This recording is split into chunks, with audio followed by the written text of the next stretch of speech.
Kisah Para Rasul pasal 23. Paulus menatap anggota-anggota Mahkamah Agama itu dan berkata, "Saudara-saudaraku, sampai hari ini aku sudah menjalani hidup dengan hati nurani yang bersih di hadapan Allah." Mendengar hal ini, Imam Besar Ananias menyuruh orang-orang yang berdiri dekat Paulus untuk menampar mulut Paulus. Lalu Paulus berkata kepada Ananias, "Allah juga akan menamparmu, hai kamu tembok kotor yang dicat putih. Apakah kamu duduk untuk menghakimiku dengan hukum Taurat Musa, padahal kamu sendiri melanggar hukum Taurat dengan menyuruh orang menamparku?" Orang-orang yang berdiri di dekat Paulus berkata kepadanya, "Kamu berani menghina imam besar Allah?" Paulus berkata, "Saudara-saudaraku, aku tidak tahu kalau dia adalah imam besar. Kitab suci berkata, kamu tidak boleh mengatakan hal-hal yang jahat tentang pemimpin bangsamu."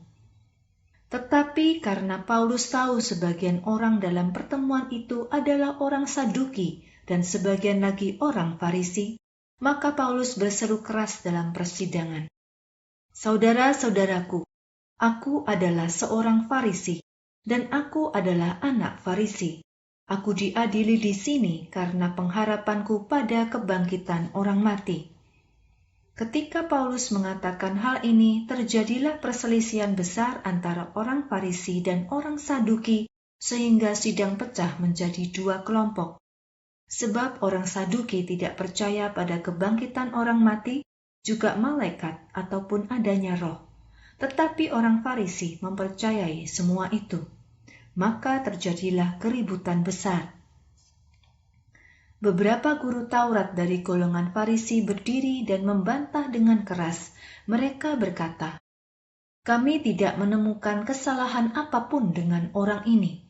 Apakah mungkin malaikat atau roh telah berbicara kepadanya?"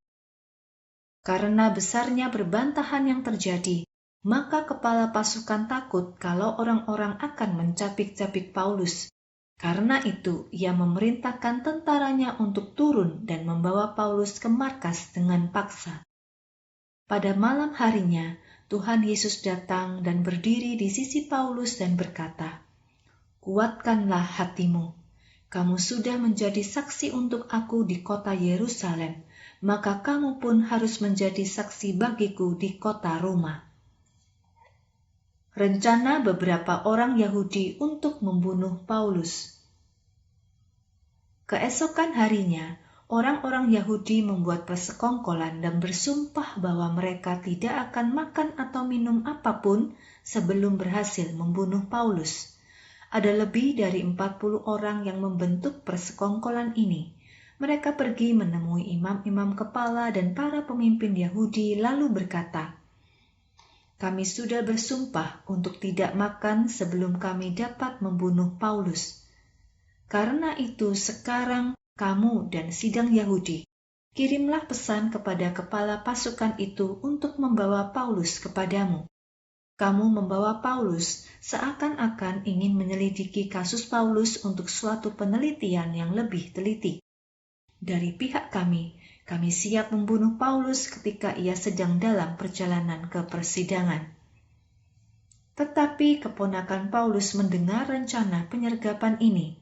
Lalu ia pergi ke markas tentara dan memberitahukan Paulus. Kemudian Paulus memanggil salah seorang perwira dan berkata, "Bawalah anak muda ini kepada kepala pasukan.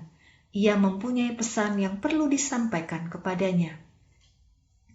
Maka perwira itu membawa keponakan Paulus kepada kepala pasukan dan berkata, "Paulus, orang yang dipenjara itu, memintaku membawa anak muda ini kepadamu, karena ia ingin menyampaikan sesuatu kepadamu." Kepala pasukan memegang tangan anak muda itu dan membawanya ke suatu tempat agar mereka dapat berbicara berdua.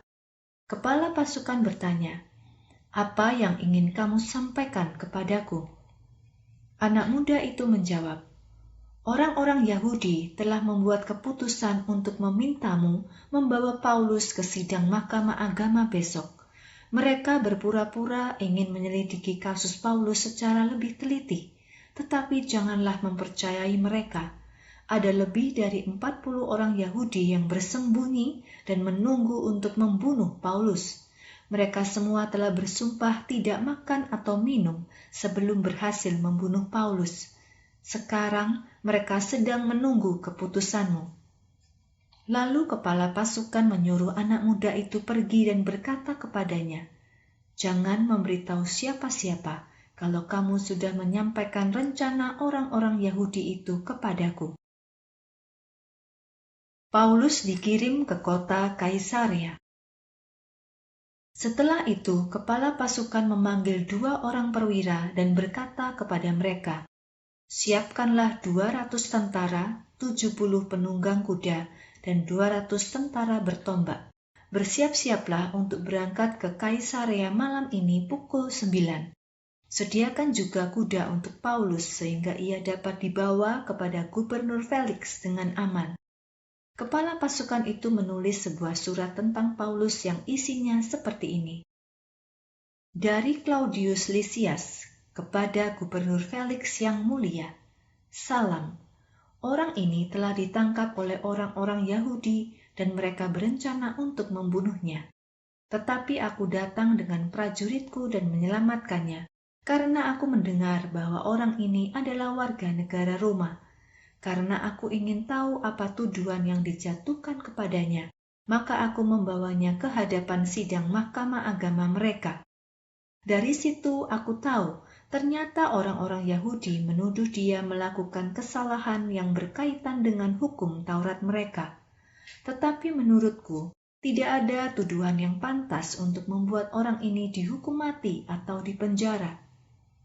Ketika aku diberitahu bahwa orang-orang Yahudi telah berencana untuk membunuh orang ini, maka aku segera mengirimkannya kepadamu. Aku juga memerintahkan orang-orang Yahudi yang menuduh orang ini untuk menyampaikan tuntutan terhadap orang ini kepadamu.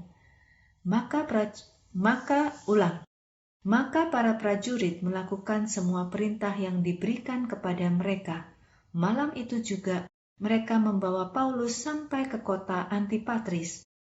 Hari berikutnya, mereka menyuruh pasukan berkuda meneruskan perjalanan bersama Paulus, sedangkan tentara-tentara yang lain kembali ke markas. Ketika pasukan berkuda memasuki kota Kaisarea, mereka memberikan surat tersebut kepada Gubernur Felix dan menyerahkan Paulus kepadanya.